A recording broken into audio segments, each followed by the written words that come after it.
こんにちは、矢部克美です。今回ですね、初心者の方にですね、おすすめしたいタックルのご紹介をちょっとしたいなというふうに思っております。ジグヘッドとかワームというのは今こんだけ並べてますけれども、この中でおすすめというようなもの、だいたいジグヘッドにしてみれば、0.8g を中心にして10805、この3種類をベースに持っていただければ大概の場所でいけるかなというような感じですね。あとはそのワームの種類ですけれども、それは結構派手なラメなものであったり、ちょっとカラフルな色のものであったり、その辺のところを適当に取っていただければ、うちのワームの場合はおすすめがいろいろ書いてありますから、それを選択肢の一つにしていただければ十分だと思います。そしてこういうふうにして今これ S タッチというものがついております。こういうふうなものなんですけれどもね、これ何をするんや言うたら、ここのところにですねこいつをつけるだけなんです。こいつをつけるだけなんです。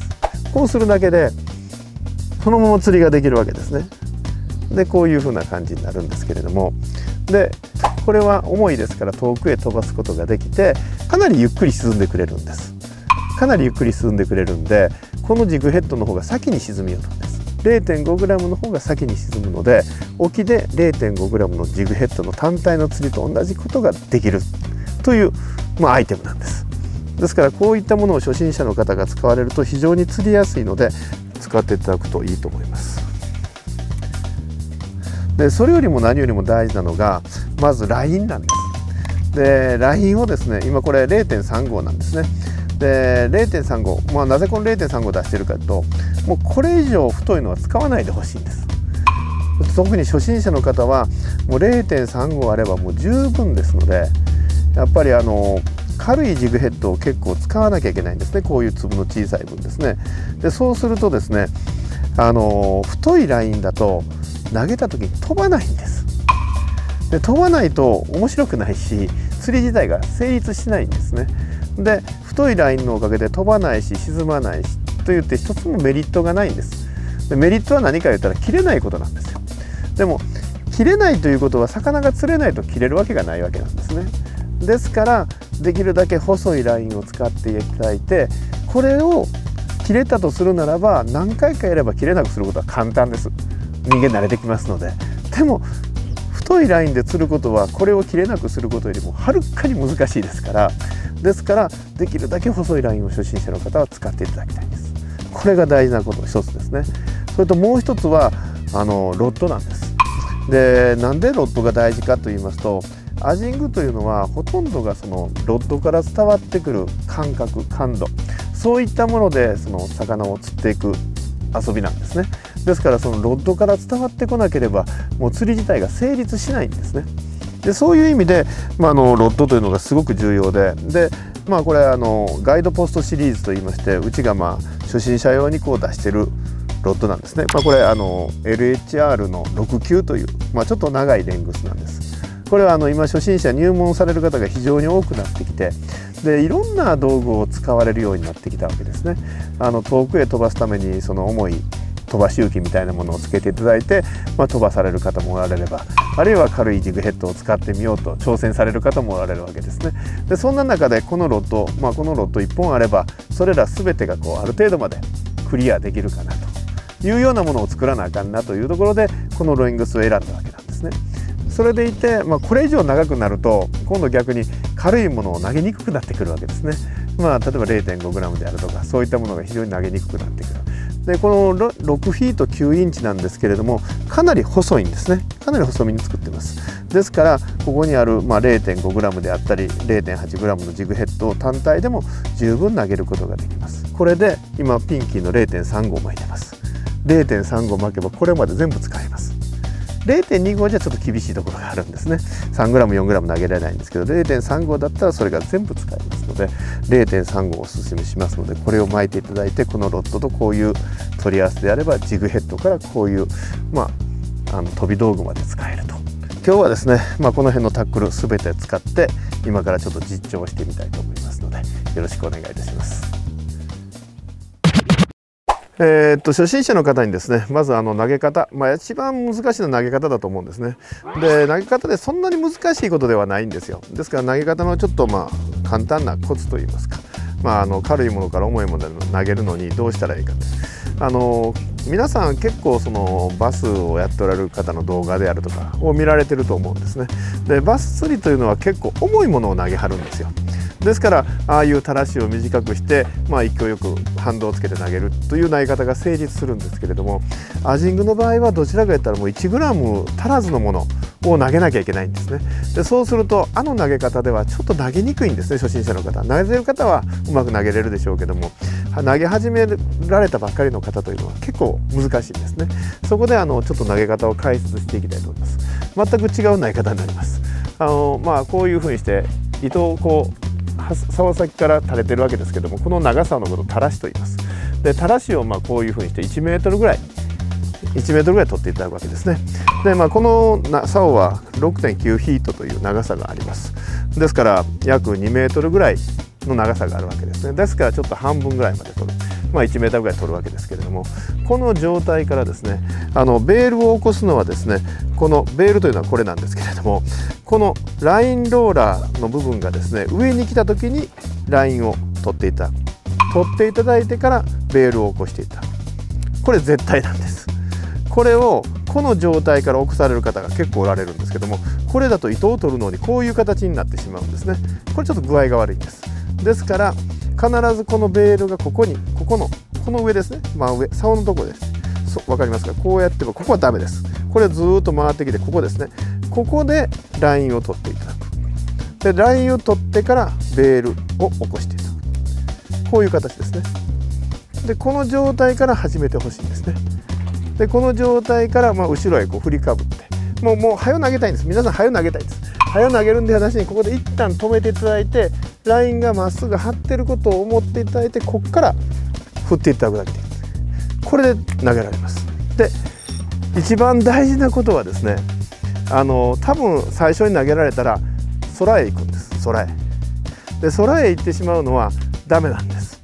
どちらかというたら海面に直接ボチャンと落ちるような感じになってほしいんです。要するに指を離さないでほしいんです。で、指を離さんとそこへボチャンと落ちますから、そのボチャンと落ちた時のその指にかかってる感覚を若干速くしていってほしいんです。そしたらボチャンがだんだん距離が伸びていきます。で、そういう風な感じで投げていただくとかなり投げやすくなってきます。で、後ろから止めていただいて、で振るんですけれども、だいたいここが午後2時ぐらいの単身の位置ですね。で、そこから10時ぐらいの単身の位置、ここで止めてもらうんです。これだけです。これだけです。で、ここでこういうふうにブワーンといくんではなしに、ここで止めていただくということが大事なんです。止めることによって竿のしなりがここで終わるんで、ここからその反動がジグヘッドに伝わってきます。それでジグヘッドが飛ぶような感じになります。これをそのままふわーんと抜いてしまいますと、竿のしなりがジグヘッドに伝わらないんですね。で、飛距離が出ないんです。で、この状態からこう2時で止めるんですけれども、必ずやってほしいことが目標を定めてほしいんです。目標を定めて、その目標に向かって竿先を向けるということですね。で、そうすると投げられた時が自分の目標とずれてることがあると思うんですね。で、ずれてても構わへんのです。いつも同じところへ投げれればいいので、それが1メートル2メートル右へずれてるということだったら、今度は左に1メートル2メートルずらして投げればいいだけの話なんで、とりあえず目標に向かって竿先を向けて、どこに毎回同じところへ行くかということを練習してもらえれば投げれるようになります。野球でも何でもそうですけども、素振りからバッティングセンターから行かれるわけですから、やっぱり釣りもある程度その練習はしてほしいんですね。で、投げれるということが非常に重要で、1匹釣れたとこ、夜ですから何も見えないわけです。1匹釣れたところへもう1回投げ込まないともう1匹は釣れないんで、それができるかできないかはやっぱりその投入にかかってるわけですね。ですから投げるということが非常に大事になります。もう一度やってみせますね。この状態からベールはこの位置で起こしていただいて、ここをこうやってつけられる方多いんです。指をロッドにつけられる。これやめてください。浮かしてほしいんです。これつけてしまいますとなかなか手が離れてくれないんです。ですからこれで覚えてほしいんです。浮かすということで、浮かした状態からこういうふうに起こす。これ大事なことなんですね。皆さん結構見てるとべちゃってひっつけてはるんですけども、そうしてしまうと指が離れないんです。でこの状態からまっすぐ振ってください。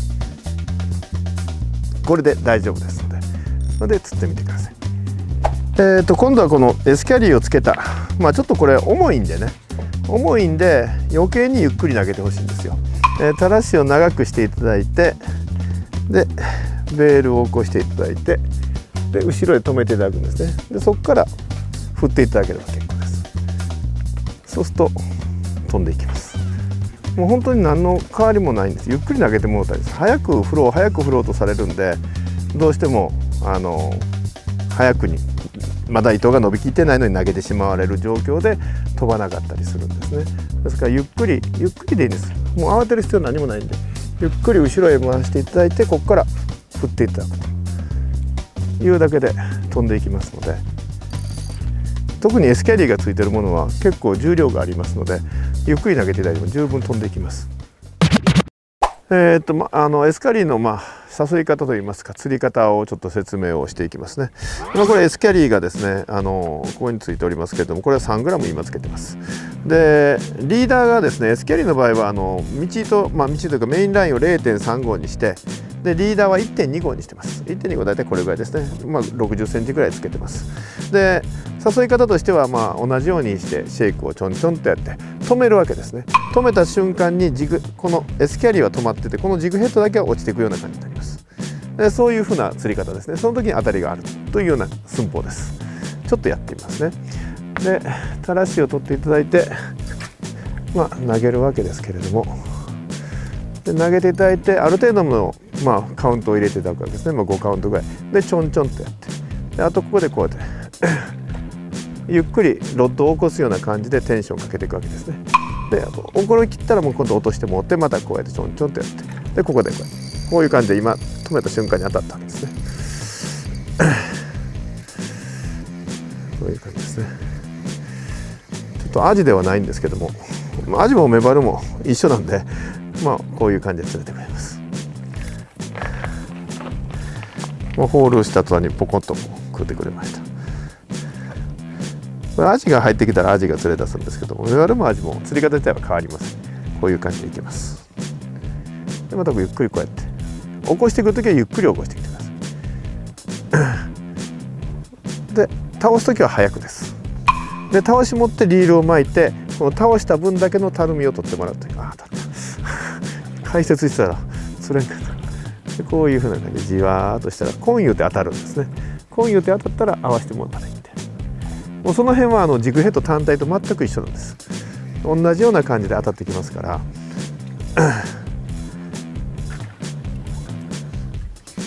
いしょ。やっぱ物木はですね、こっちの縦に伸びてるもの、左横のエッジを釣ったら釣れました。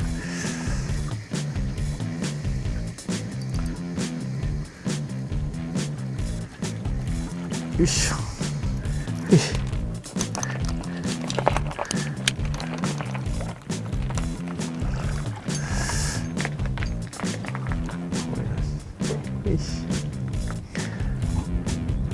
普通のこういうふうなインターンシーカーの類というのは、どうしてもジグヘッドが先に沈まないんですね。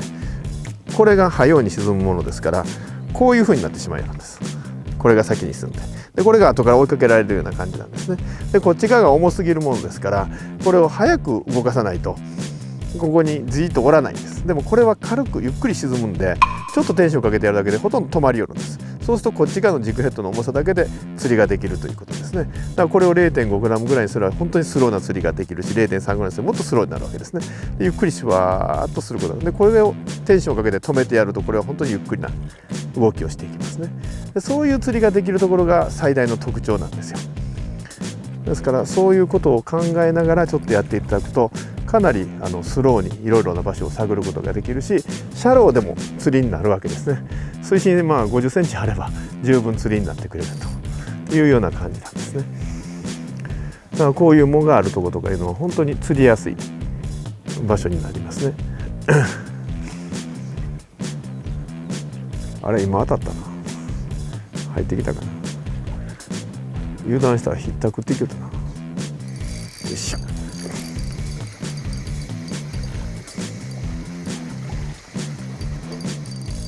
わもうどこ引っかかったね。よし、はいはい、アジさんです。軽量ジグヘッドがどこにあるかわからないと思っておられる方はこれを使っていただくとすごい分かりやすくなります。今度は同じロットでこのジグヘッド単体ですね。ストリームヘッドの 1.3g に、タープルですね。タープルのアマガエルですね。で釣り方自体は同じなんですね。同じように垂らしを長くしていただいて、投げていただいていく。でスラッグを取ってもらってシェイクすると。あとはこれ錆びてくるというような感じですね。まず投げてカウントを取っていただくんですね。自分のカウントでです。1秒ということないです。だいたい5カウントから始めて、5カウントから所作を始めるということですね。で5カウントから始めようと思ったらもう2カウントぐらいから準備をしておいてもらわないと、もう5カウントから始められたら今度釣り始める時は8カウントぐらいまで落ちてるということになるんですね。で8カウントですと結構落ちるんですね。こういう感じで食ってくれました。結構マシな方やと思うけど、外れた。ほーなんで外れるんや。もう一回やりますね。で12345でもうシェイク入れるような感じなんですね。でそこであと錆びていくと、シェイク入れて止める。で錆びか。ちょっと今夕方のマズメ時を釣ってるものですから、ちょっと目立たせるためにちょっと大きな動きにしてます。夜になりますともっと小さな動きで止めるような感じでやっていただいたらいいと思います。で一通り当たればそのカウントでしばらくやってみて、で当たらなければカウントを変えていただければいいんで、5から今度10に変えるというような形で、水深のないところではもう少し細かく5カウントとか、5カウントの次は8カウントとかいうふうな形でやりますけれども、水深のあるところの場合はもう5、10、15という形で5カウントぐらいずつ深さを変えていきます。釣る深さですね。その調整をしていくような感じになります。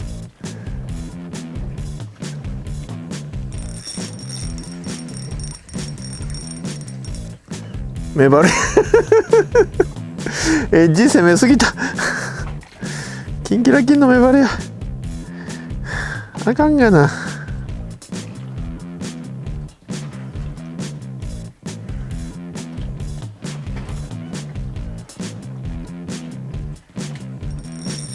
おった。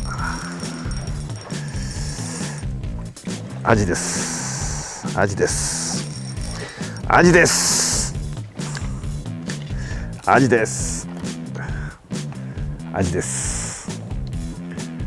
カウント8ぐらいまでちょっと沈めたんですけども、それで錆びてる途中に当たってきたんですね。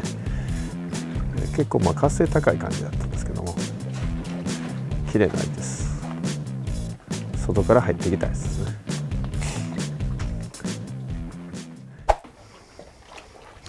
でワームを刺される時にですね、もうきっちりまっすぐ刺さなきゃ釣れないと思っておられる方も結構おられるんですけども、結構曲がってても大丈夫です。これ今もこんな風に曲がってるんですけれども、あんまり気にする必要ないです。まっすぐ刺すのは難しいんで、もうそこは気にしなくても、それよりも早く投入した方がいいです。ただここのスペースですね、ここにこういう風にワームがずれて、こんだけずれてたらもう絶対食わないんで、ここは必ずこうやってひっつけといてください。これだけ気をつけていただければ、曲がってようが何しようが絶対大丈夫です。アジの場合は全く気にしません。釣れます。で風が今こっちから吹いたりしてるんですね。その時にちょっとロッドをこういうふうに風が吹いてる方向に倒していただくといいということですね。で風がない時はもうロッドを立てていただいてまっすぐやっていただけるんですね。だから風によってこのロッドの角度が変わるんです。で僕らはもう自然にその風が吹くことによって事前にこうやって変えたりいろんなことをするんですけども、最初のうちはもう意識してやっていただかなくてできないんで、そこは意識してやってみてください。あ、来た来た来た。結構マシやなこれ。違う目張るやと思う。あそこの藻にかかった。くそ。出てこい。いや出てこえへんにてこっちから物のこ引っ張ってたやつやからもう切れん限り出てこへん。あかん外れた。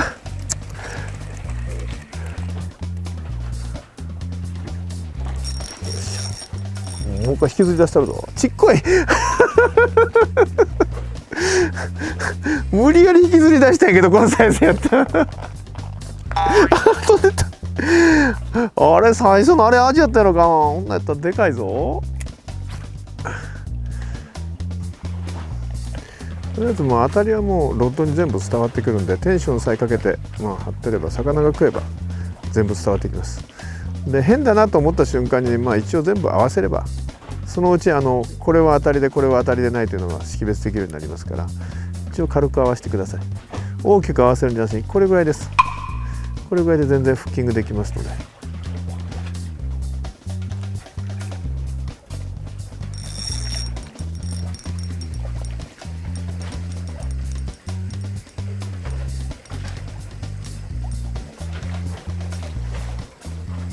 よいしょ。これはかかってるやろ確実に。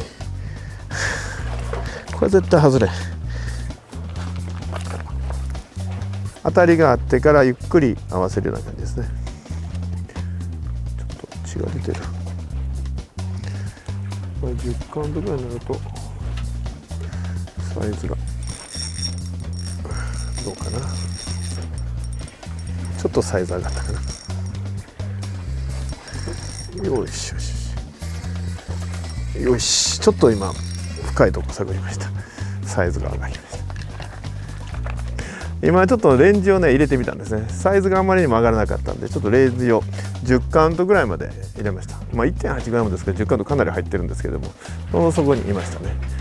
サイズアップですね。釣れなければいろいろやってみたら、いろんな結果が出てきますから、そこで自分でデータを取って変えていけばいいかなという感じですね。いい感じです。今入門された方、アジングをこれから始めようという方たちに、分かりやすいようにいろいろ説明してきたんですけども、一番大事なことはさっきも前から言っているようにこのラインですね。できるだけ細いラインを使って、動かさないようにしていただくということですね。やはりこのワームというものが、ルアーだと思っておられるものですが、魚にバレてはいけないと思ってやたらに動かされるんですけども、魚はこれは餌だと思ってるんです。で餌でないか判断するのは口でしかないので、口で判断するということは吸い込んでくれるということですから、我々のその時にはもうジグヘッドがついてますから勝ちなんです。ですから魚に長いこと見せてやるということが大事なんですね。そのためにはロッドを動かさないようにしてじーっと待ってる。そうすると今みたいに簡単に釣れてくれるわけですね。でやっぱりそこが一番大事なところで、どこにアジがいるかがわからないので、そのいるところにと思われるところにじーっと止めて待つ。いなければこれを下げるなり上げるなりしてまたそこで待つという形の釣り方が今のアジングの主流の釣り方になると思いますので、そこさえ学んでいただければ初心者もベテランも変わりなく釣ることができると思いますので頑張ってください。